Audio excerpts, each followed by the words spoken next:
Friday, August 26th, there'll be thousands of dollars to be won. A lotto jackpot of $595,000. A new home, car, or that college education. Lotto, you have to be in it to win it. Next lotto jackpot, $595,000.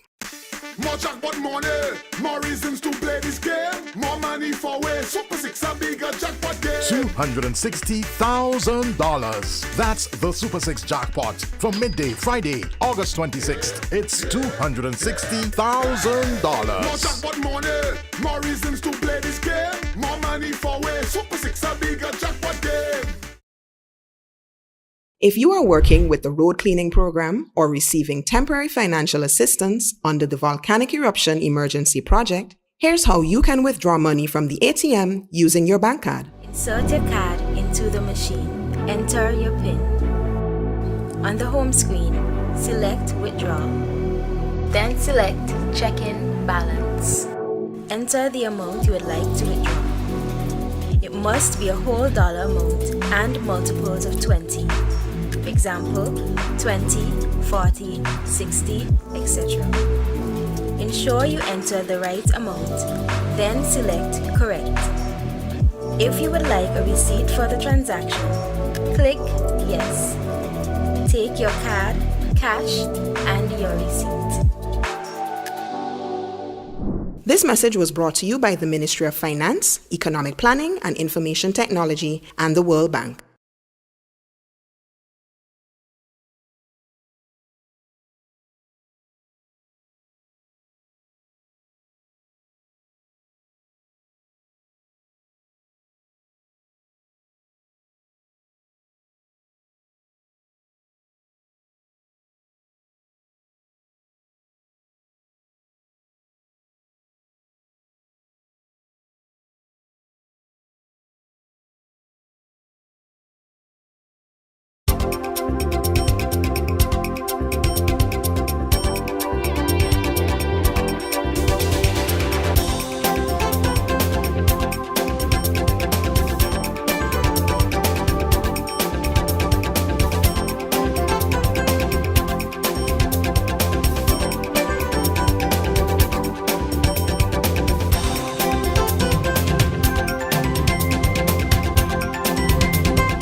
Good evening and welcome to another edition of Roundtable Talk. This evening we are pleased to welcome once again Prime Minister Dr. Ralph E. Gonsalves. It's been quite a while since you've been here in studio with me, almost a year I think.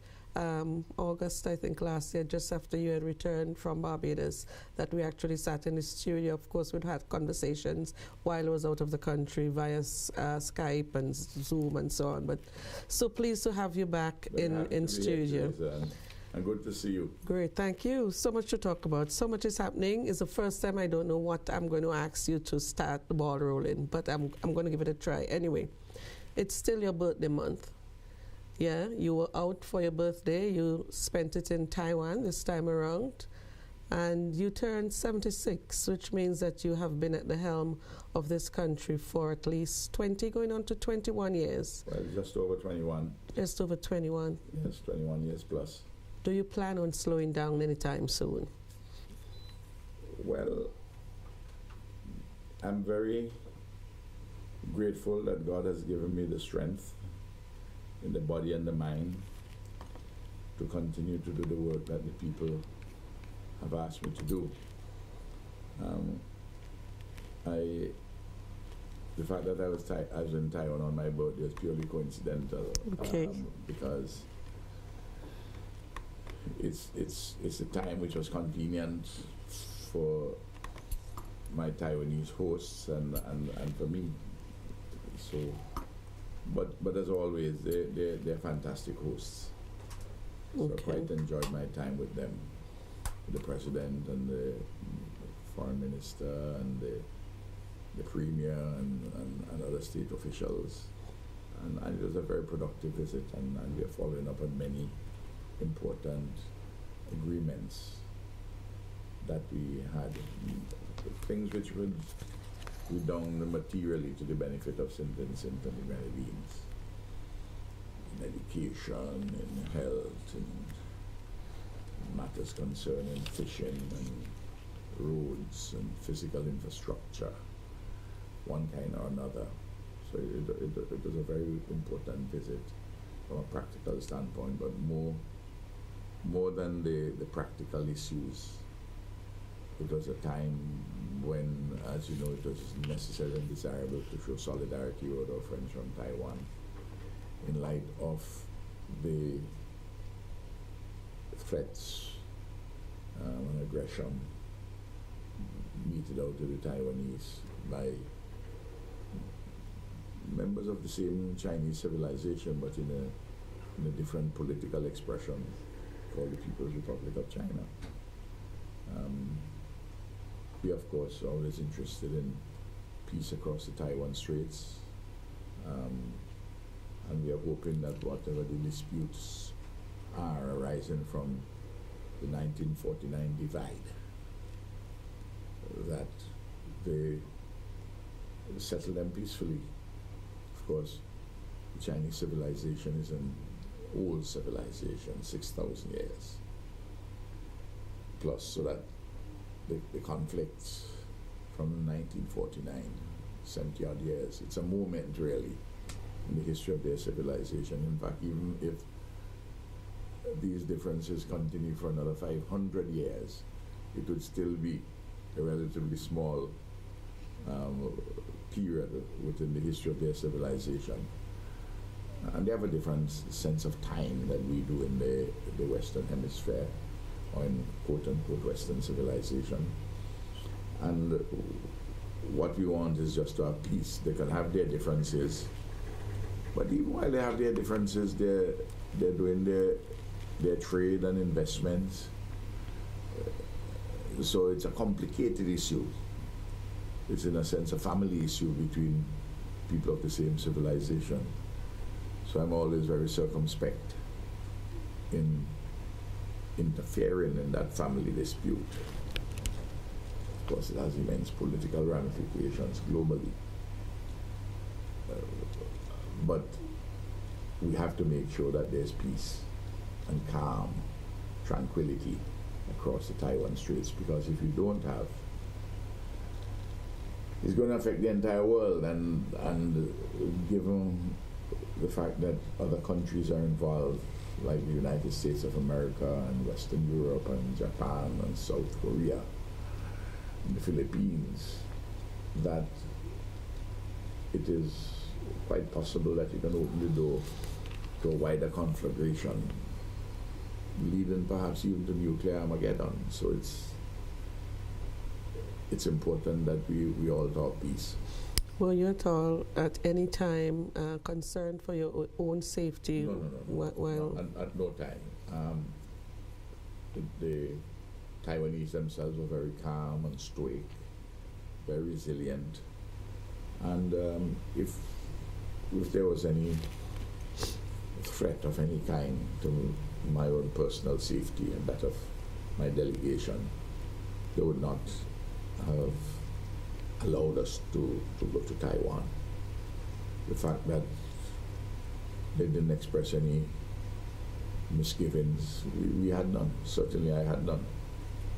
In any event, we have work to do, and we can't allow threats to hamper us in doing our good works. These difficulties exist in life, living, and production. Okay, you spoke about some important national projects. What were some of the main ones that you'd like to? We signed a letter of intent regarding post-secondary and tertiary education, and as you know, by Friday, I'm formally taking on those responsibilities in the government regarding post-secondary and tertiary education. So I'd be very much involved in those matters, in carrying out the cooperation between our two countries in those areas. I think we're going to see more scholarships, more student exchanges, teacher exchanges. So that's a very important area. The matter of roads, working together on the roads on issues concerning fishing vessels, practical things to uplift our country. But our relationship with Taiwan is not a transactional relationship. It's a relationship of genuine friendship. And both sides benefit from this important relationship. Okay, so the Ministry of Education is now really going to be split in two? Yes, well, this not really split in two. This part is going to be hived off. Because the scheme will still have the bulk of the educational system, the early childhood education, primary, secondary, technical and vocational through the technical institutes and technical centers, adult and continuing studies, matters touching and concerning special education. So that's a large area. What has been happening is that post-secondary education, the community college, and tertiary education, while we have made immense strides, we can do even more if we have a particular focus on them, and that's absolutely necessary and desirable in the building of a modern, competitive, many-sided post-colonial economy. We have to provide more skills for this transforming enterprise called the post-colonial economy. And therefore we need to have more people coming out, more young people coming out from the community college and universities across the world in diverse areas to contribute to the further development of our economy and our society and our civilization. Okay, let's talk a little bit about post-La Soufrière. What is happening in that direction? Tremendous amount of work, of course, awesome challenges. I mean, Teresa, we have gone through over the last 2 years plus, from March 2020 with the COVID pandemic globally, and of course in our own country, and then the volcanic eruptions of April 2021, and then Hurricane Elsa on July the 2nd, 2021, followed by a short period of a drought. Mm-hmm. Then the global convulsions, the instability in monopoly capitalism globally, and then we have all of that exacerbated with conflicts such as the Russian-Ukraine war, the challenges in the Far East, which we have just spoken about, involving China and Taiwan, conflicts in the Middle East, and all of them have global ramifications and impact on us. And all those things are against the backdrop of pre-existing contemporary challenges involving climate change, and, for example, the unevenness and inequality in trade arrangements globally, and of course the historical legacies of underdevelopment, colonialism, enslavement of African bodies, native genocide, and the fact of our small size in many important material particulars. Amidst, of course, all those challenges and limitations, there are strengths and possibilities, and those are the ones which we have to look towards to get ourselves out of the valley, so to speak, which all these things have taken us over the last couple of years, the last 2 years plus, and to climb out and come up among the mountaintop, really. That's why you see we have all these huge capital projects of a private sector nature and of a public sector nature, amidst the strengthening of the social safety net to keep body and soul together. Because while you're engaged with this compelling developmental narrative and having these huge developmental projects, you still have to take care of people along the way and make sure that things are okay. And it is not easy given all the circumstances which have come upon us, not of our own making. Mm-hmm. We were here minding our own business and COVID came upon us from outside. The volcano, though it's here, it's not we who caused the volcano to erupt. But of course, if you hear some of my political opponents, Ralph is responsible for everything. I'm responsible for COVID, I'm responsible for the volcano. It's as though I'm some kind of a demigod. If I'm responsible for all those things, no wonder they have me looming large in the consciousness of their own supporters. So would you say that we have settled back comfortably into the whole scheme of things as far as La Soufrière is concerned? No, not at all, because one of the big fallouts from La Soufrière clearly has been housing. We need to repair 1,300 houses at one level or the other of repairs, from level 1, 2, 3, 4, and we have to build 100 and something houses apart from the repairs, and it's a hugely expensive exercise.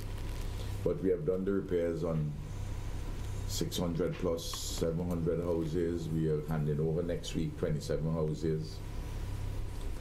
We've laid out the land for 41 additional houses. I'm talking building from scratch. And then there are others. We're clearly doing them, we're rolling them out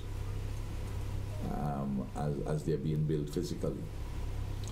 Then, of course, people took a real hit to their economies, their way of life in North Windward, North Central Windward, and North Leeward particularly, all over the country, but those constituencies in particular.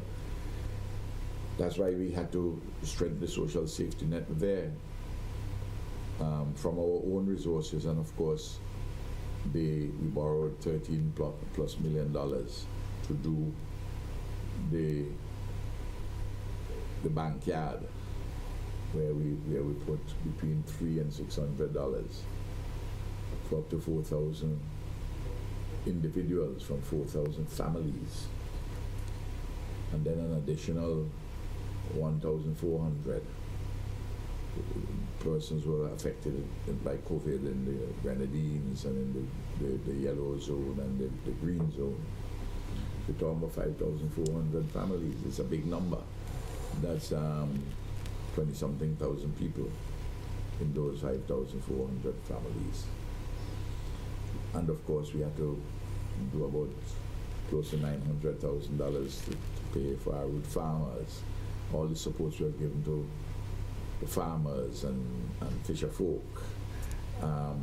All of those things we have had to address because of the convulsions in the global economy. We had to do something about fuel so that... I want to talk some more about that, the social safety net issue, because there's been a lot of talk. People think that enough is not being done, so I want you to respond to that. Yes. We'll come back after this short break. Sure.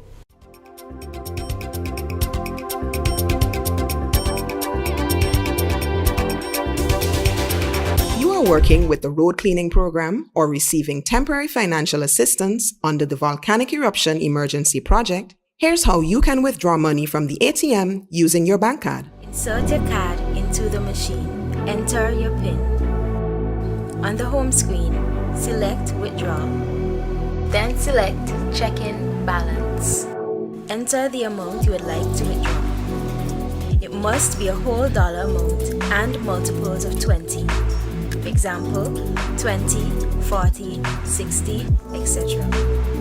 Ensure you enter the right amount, then select correct.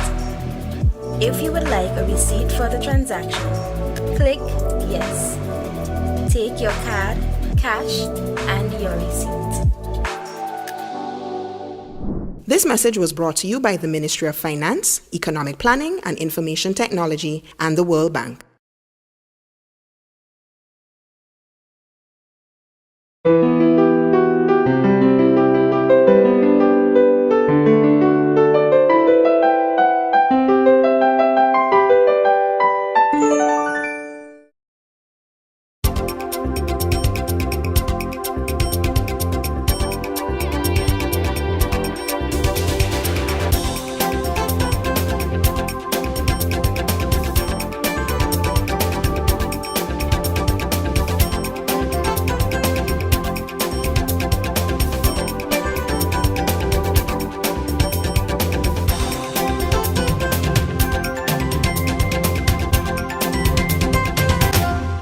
Welcome back, Prime Minister. You were talking about social safety nets and some of the things that have been, in fact, put in place. How do you respond to comments that enough is not being done in this regard? The persons who speak like that live in a different world. They don't look at what is happening. Tell me anywhere in the Caribbean where the government will go and borrow first $13 million from the World Bank and then another sum from the CDB. World Bank money for 4,000 persons and from the CDB COVID related for another 1,400. Total 16, 17, 18 million dollars to give to people over a 6 months period. This is on top of the monies which we have spent on the volcanic eruptions, with having people for several months in shelters, taking care of them with all their meals. Could you imagine that kind of an activity, what we're doing with the love boxes, the subsidies which we're doing to fertilizer for the farmers? Look, we went to Parliament with $113 million additional for COVID to the budget, for supplementary. And for volcano is $115 million. And then since then, there are these huge sums which I'm talking about. The thousands which we have given monies to. And then of course, in addition to the fertilizer, for instance, which is a hefty subsidy, every gallon of gasoline anybody in St. Vincent buys at the pump now, $1.50, is from the government. Because instead of charging $3 for the excise tax, we charge $1.50. Instead of charging $2.10 in excise tax on diesel, we charge $1.05. So we have a subsidy for LPG, we have a subsidy in relation to the electricity with the VAT, we have a subsidy in relation to flour. All these are things which we have done. Somebody can always say, I can, as the leader of the opposition says, I must give away this, give away that. Don't collect this for that, don't collect that on duty and vehicles, don't do this, don't do that. For $120 million, I did the math. Well, at the moment, we are running a current account deficit at the end of July, just under $2 million, which is doing pretty okay. $120 million giveaway would put the deficit of nearly $122 million. How are you going to fund it? How are you going to pay the civil servants? How are you going to pay the teachers? How are you going to pay the police? How are you going to pay public assistance for the poor? How are you going to buy medicines in the hospital? You know, I want anybody to look at the social safety net here, the way we have strengthened it immensely. And amidst all of that, we are just going to allocate close to 800 tuition scholarships, in addition to dozens of other scholarships and bursaries for university education. And amidst all these difficulties, we have to educate young people. The works which are being done to keep things going is just absolutely remarkable. And these are some of them which I've indicated. I'm not talking yet about the big capital projects which generated significant employment. Let's talk about those. Yes. Well, on the public sector side, on the government side, the biggest one, of course, is the $650 million port project. And we have seen, persons would see the success with which the government has handled the 47, 49 families which lived on the beach, where there were structures there in which people were living. The totality of those structures amounted to just over $250,000, actually $270,000. We built these 47, 49 houses over at Lomans. That's $4.8 million, taking out the price of the land, because there's state lands already. So when you put the lands in, it's $5-point-something million. We put them in a situation, as we always do with our ULP government, at a place far more advantageous than that they ever would have been. Look, people are trying to create confusion with the fishermen. The 35 registered fishermen in that area, people with boats and already started boat owners and the like, we compensated them nearly $800,000. All the other persons there with different things, we compensated them. All of that done by early August, when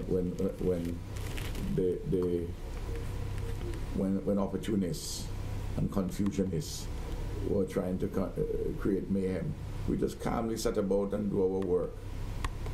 The fisher folk, 17 of the 35 are down at Lomans with marked out spots. We're dealing with that issue down there for them. They've gone, others have gone to other places, Lucia Bay, Caliaqua, Kittels, you know, and so on. It's a remarkable story. Well, that $650 million contract, which for that particular project, which is going to help to transform the whole of the eastern end of the city. In addition, of course, to providing a modern port to complement the modern airport. And then we are doing over $50 million worth of substantial repairs in schools, and we're going to build one up at Orange Hill to replace the one which was destroyed at Sandy Bay.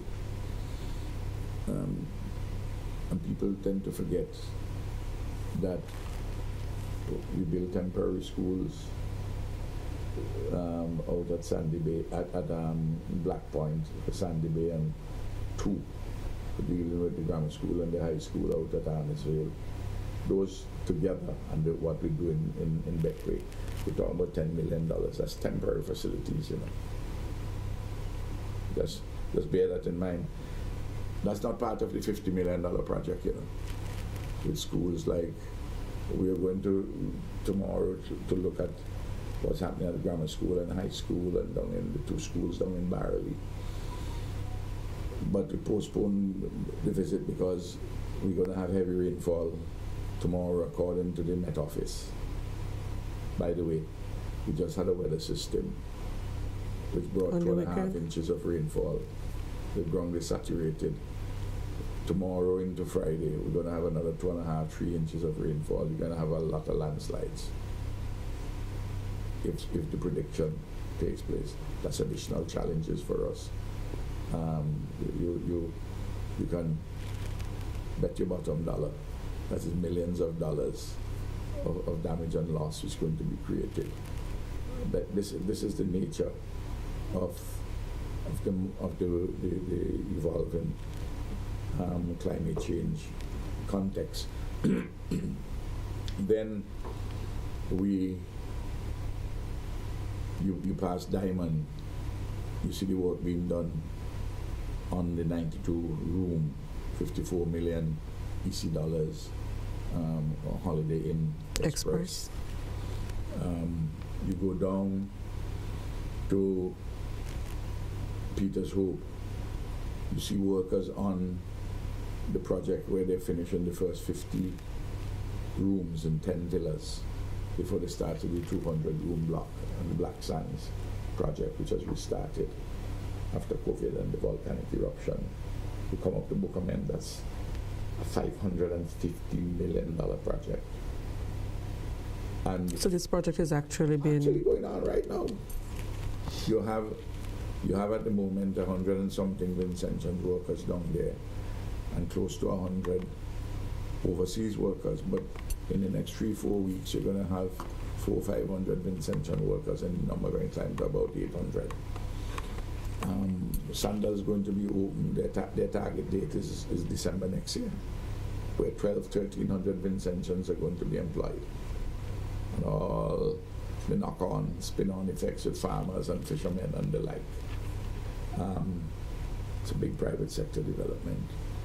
Next year, in the second half of the year, we're going to start the 82, the mid-US, over $200 million acute referral hospital. We have all the money already for.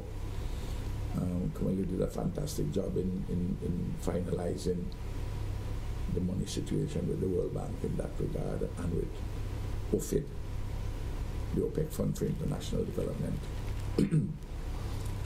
Then, in the second half of next year, we are due to start the 250-room hotel at Mount Twin, the Marriott. You know, you go up by Royal Mill at Ratta Mill. You'll see the big $70 million US hotel condominium project which is going on there. There's people who had bought Grandview and expanded it and modernized it in what is now called La View, which is a fantastic hotel out there. All these are things which are happening before our very eyes, and more. It's over the next 3 years, Theresa, you're going to have in excess of 3 billion EC dollars in big private sector and public sector infrastructure projects. That's just in the big ones. And then you have a multiplicity of smaller ones. You pass, you see McDowell from McDowell Glass with Maya Suites, 37 of them in the Brighton area, just before you reach Diamond. It's never in the history of this country have you seen that extent of private and public investment. Of course, this is what is making the opposition Basadi. All those projects and the way in which we broaden in the social safety net, strengthening and keeping things going for people, plus the fact that the comrade, according to what the party says, is going to lead the ULP in the next general election. They're bound to make them fellas Basadi. They're in a state of apoplexy. When we come back, we're going to talk about that. Yes. Back in just a moment. If you are working with the road cleaning program or receiving temporary financial assistance under the Volcanic Eruption Emergency Project, here's how you can withdraw money from the ATM using your bank card. Insert your card into the machine. enter your PIN. On the home screen, select Withdraw. Then select Check-in Balance.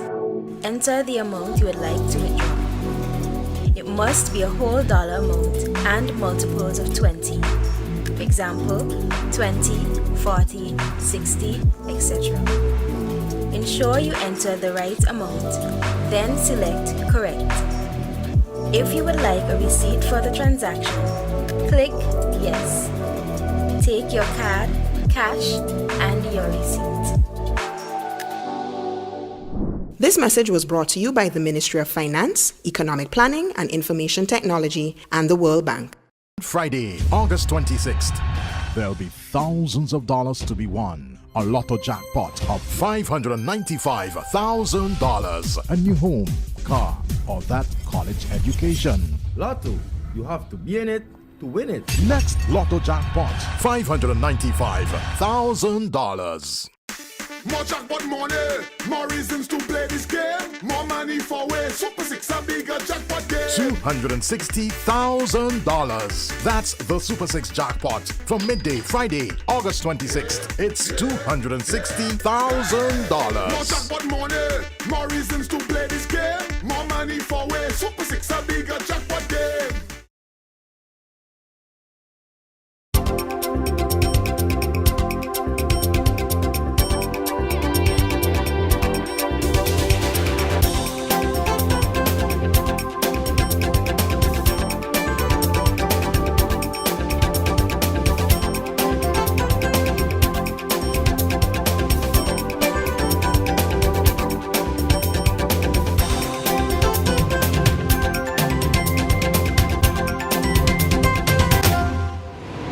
Welcome back. Prime Minister, before we took that last break, you were talking about the whole question of leading your party back into the next general elections.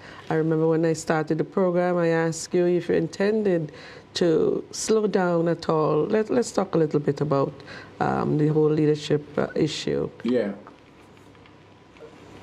There was never a demand either in the Unity Labour Party nor in the country for a transition from the leadership of Comrade Ralph to someone else. I began that conversation. And as we were coming closer to the convention on July the 31st, and the rank and file and the collective leadership saw that I was serious,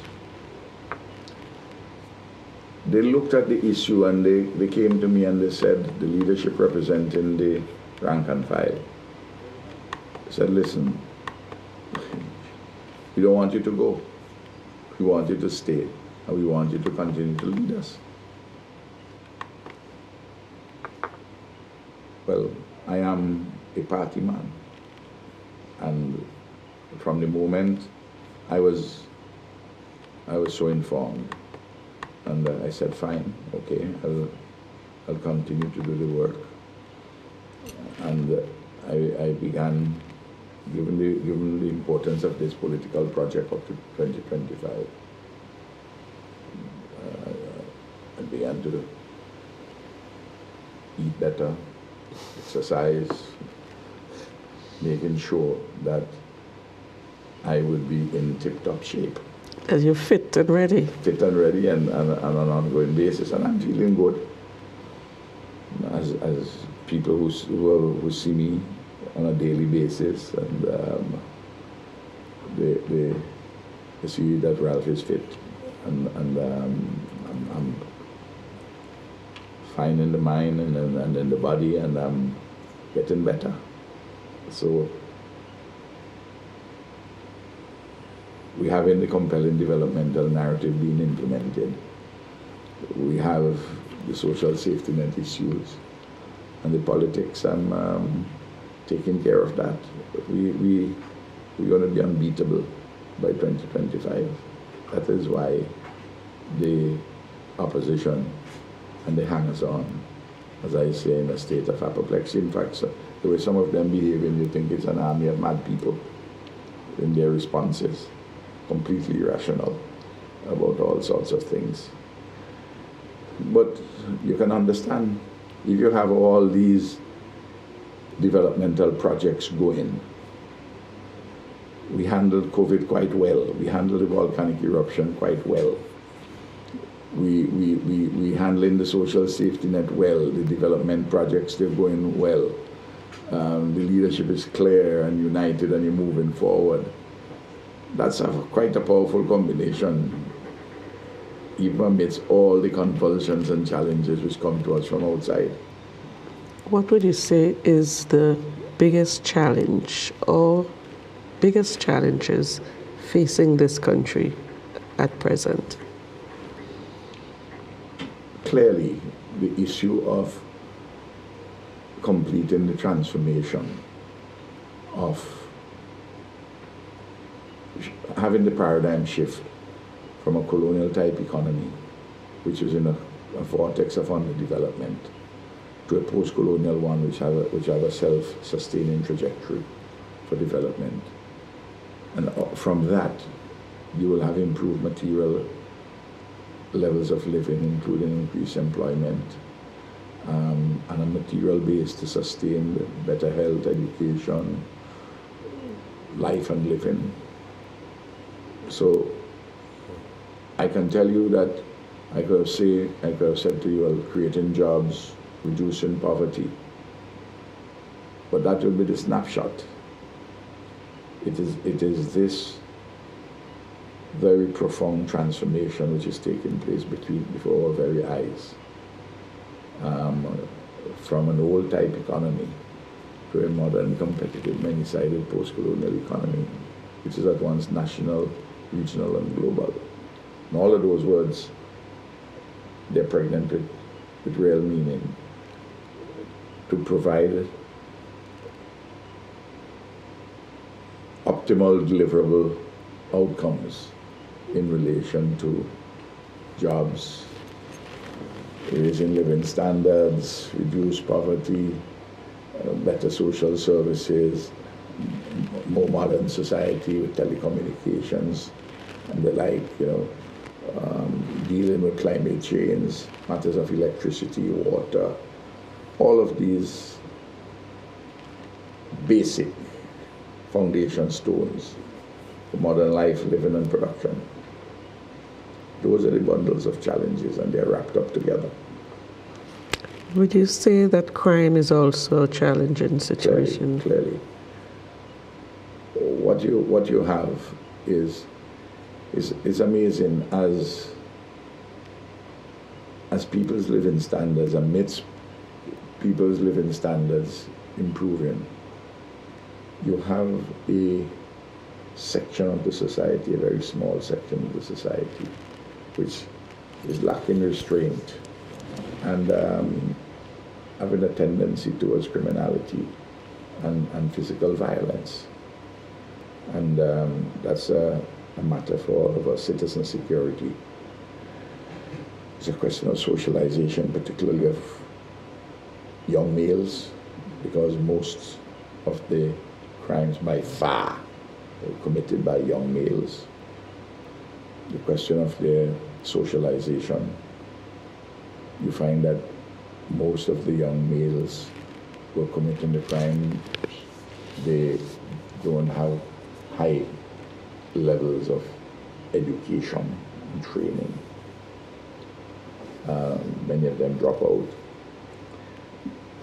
They come from what you may call a culture of criminal activities embedded in matters touching and concerning drugs, trafficking in drugs, sale of drugs.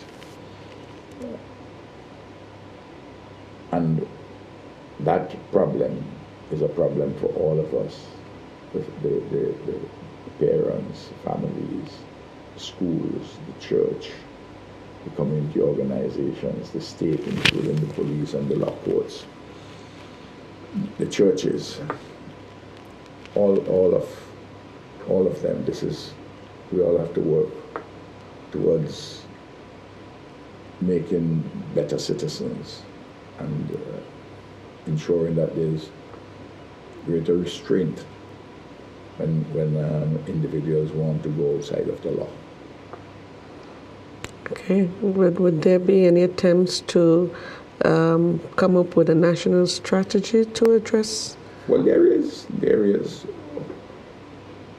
Way back in 2003, we have a 14-point strategy on dealing with crime, citizen security, and what we have done, we have amended that as we go along.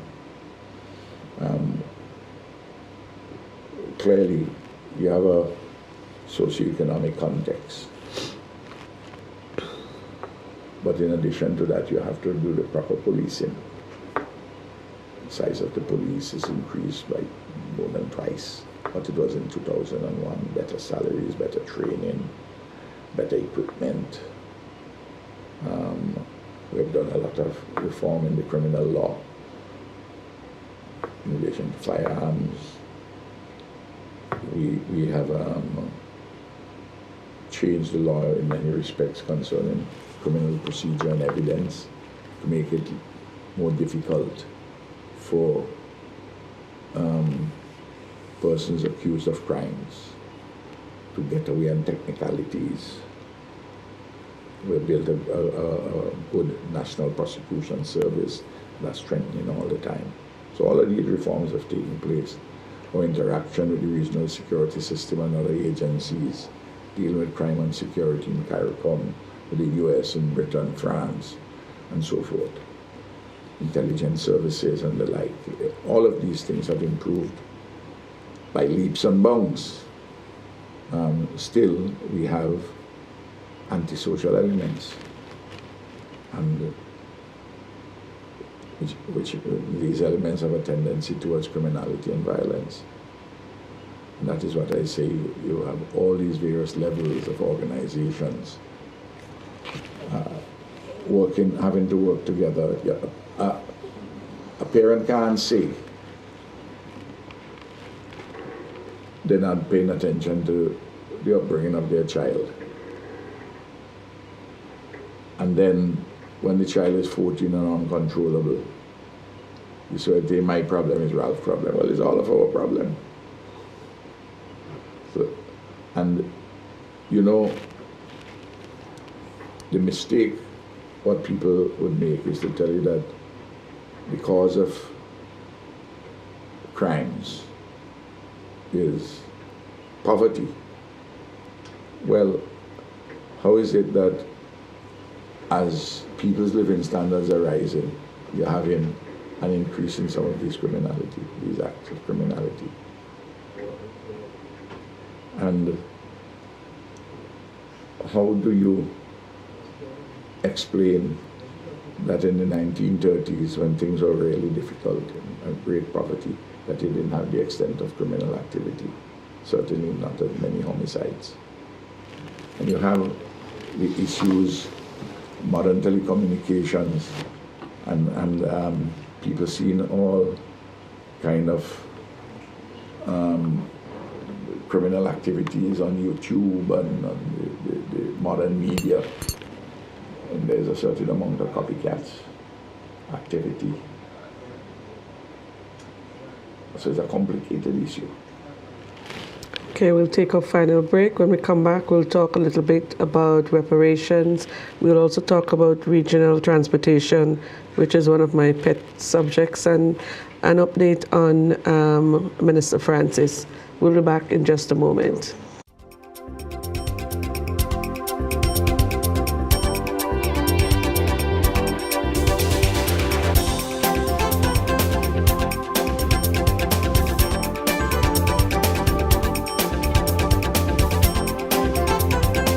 August 26th, there'll be thousands of dollars to be won. A lotto jackpot of $595,000. A new home, car, or that college education. Lotto, you have to be in it to win it. Next lotto jackpot, $595,000.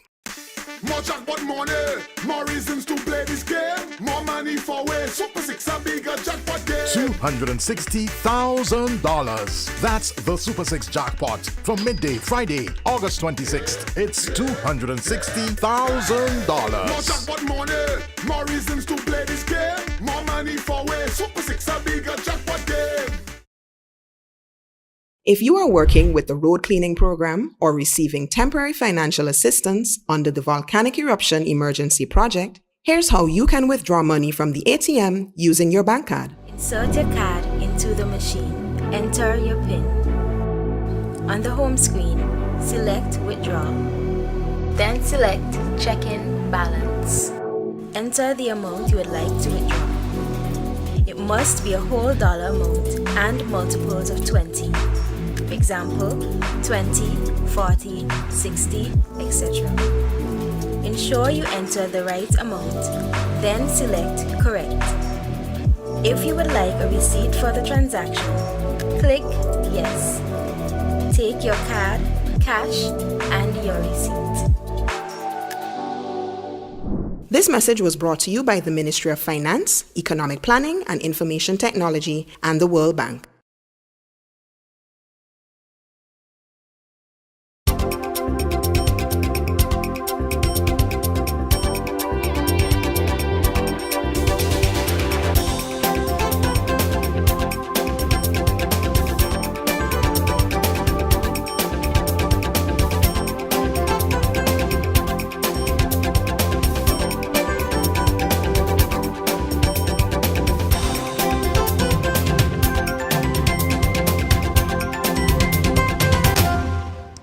Welcome back. Prime Minister, it seems as though it's getting more difficult with each passing day to travel around the region, to get to the region.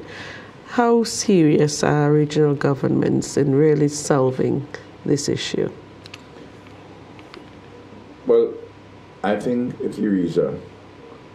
You know the old saying, you never miss the water till the well run dry. You remember when this man named Ralph and the government of St. Vincent and Grenadines was in the forefront. We were in the forefront of keeping Liat in the skies. The blows I used to get. I never minded the blows of people because I know what we're doing was correct, those who wanted to criticize. But we reached a point in 2020 where Barbados, one of the three major shareholders with Antigua and Barbados and St. Vincent and Grenadines, said, well, they can't continue anymore with this. Then it was just too much for Antigua and St. Vincent and Grenadines, and I told Gaston that can't make it, and at the same time the workers in Liat, including the pilots, were not understanding the seriousness of what was at hand. Now, Liat has always been, I've maintained that Liat or something like Liat is at best a marginal financial proposition, but it's a public good in social and economic terms, and it has to be supported by all the governments served by Liat. Either you put in capital, equity, you're an equity shareholder, or you put money for market support. You give market support to American Airlines, you give market support to British Airways, to Virgin Atlantic, and why not Liat? But they never realized that. I'm talking about some governments. Now, when Liat went out of the skies, essentially in the height of COVID, people didn't feel it, but now that COVID is not over, but the restrictions gotten less, the COVID situation has changed somewhat to the better, and people are traveling a little bit more. You see the problem we're talking about. And the one good thing which has come out of that is that other governments have now decided that they'll come aboard. And as the lead person on transport, regional transport in the CARICOM quasi-cabinet, We've been in touch with the CDB.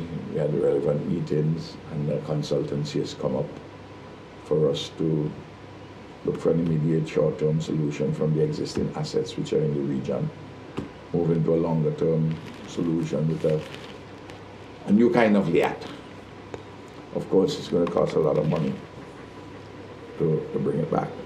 That's why I wanted to get the CDB involved in this study, because they're going to be important in going forward in part of the funding.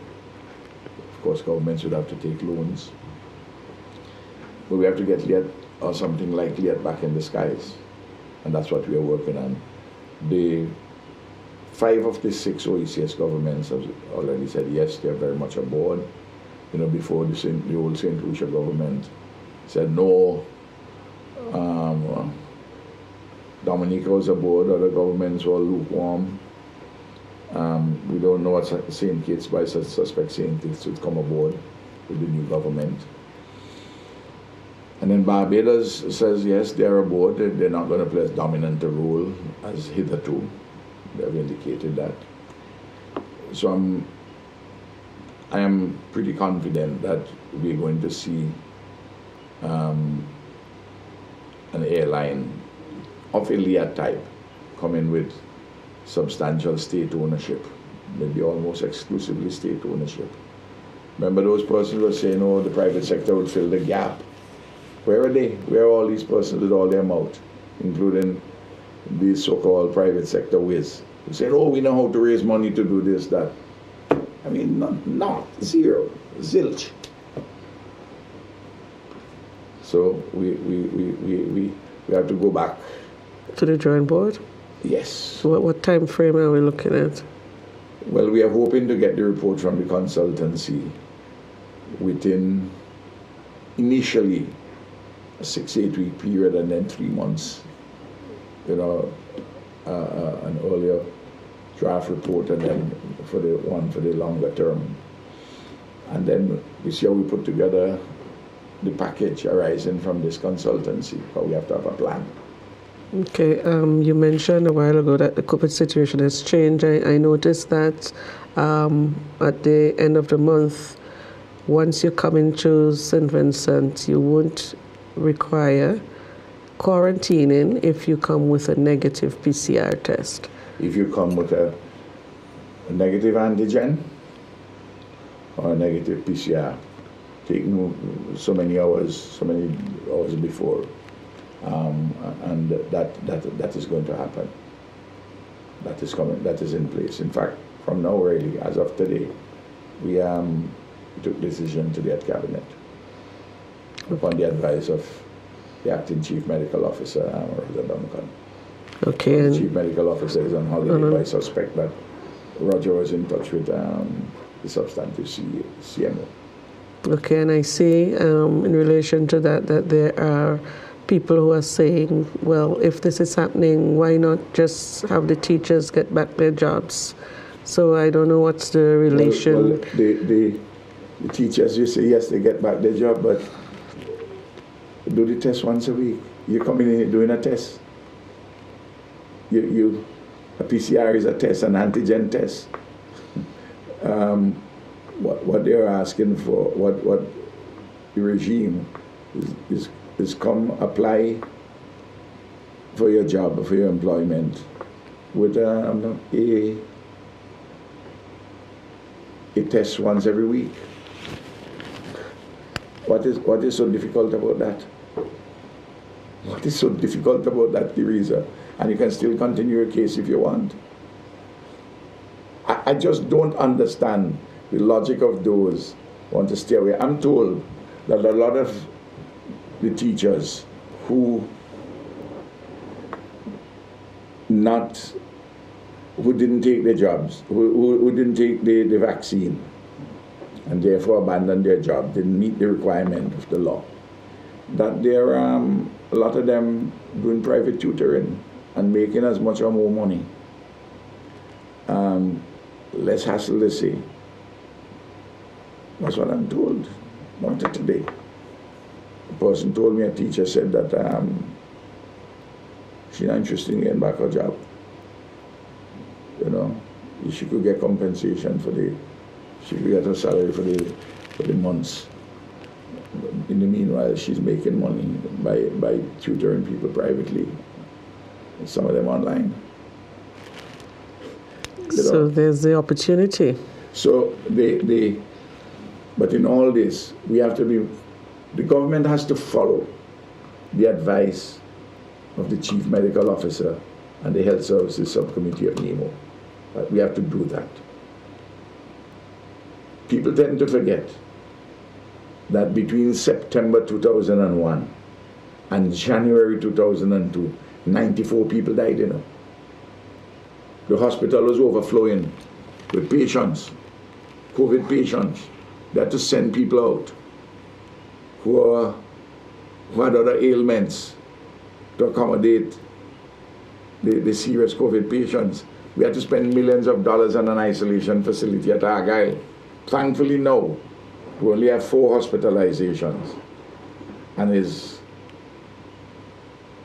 weeks now that we haven't gone past the 115 deaths.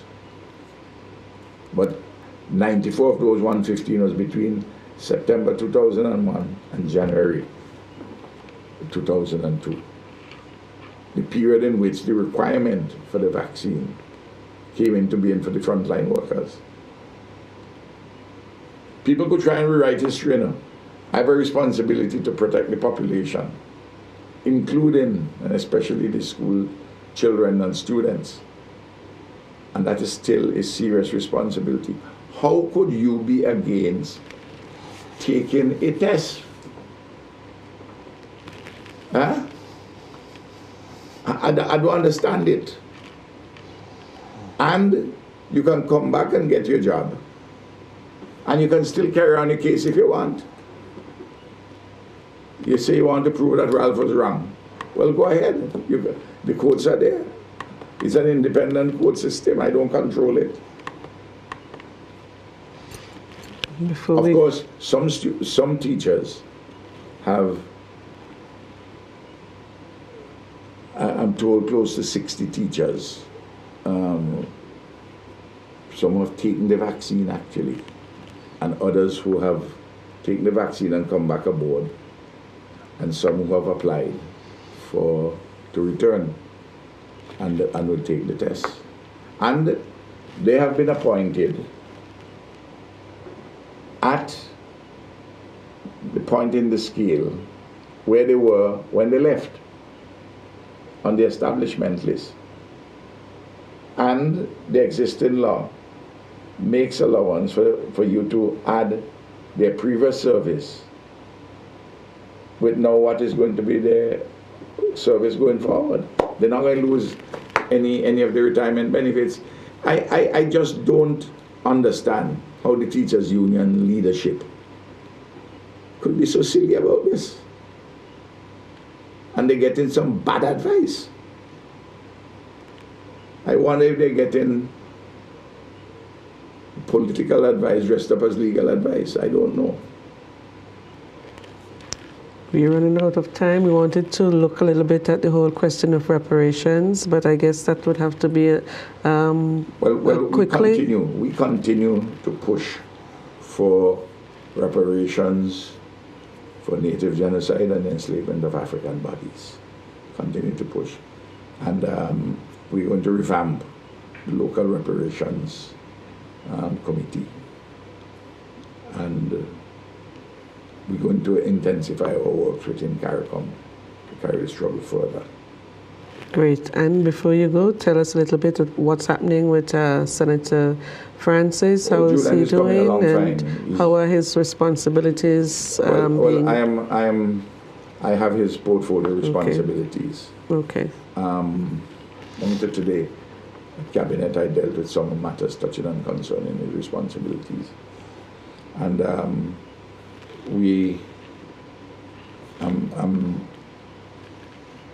I'm making arrangements to get a physiotherapist specifically to come for Julian and for my brother Jerry Scott, who also has suffered from a stroke. They're doing physiotherapy now, but I need to get someone to come who dedicated to both of them. Okay. Well, that's our program for today. So glad that you could join us. Join us again next week, Wednesday, for another edition of Roundtable Talk. And we'd like to say thank you, Prime Minister, for taking the time this evening to be with us. Thank you. Have a pleasant Wednesday evening. Good evening.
Friday, August 26th, there'll be thousands of dollars to be won. A lotto jackpot of $595,000. A new home, car, or that college education. Lotto, you have to be in it to win it. Next lotto jackpot, $595,000.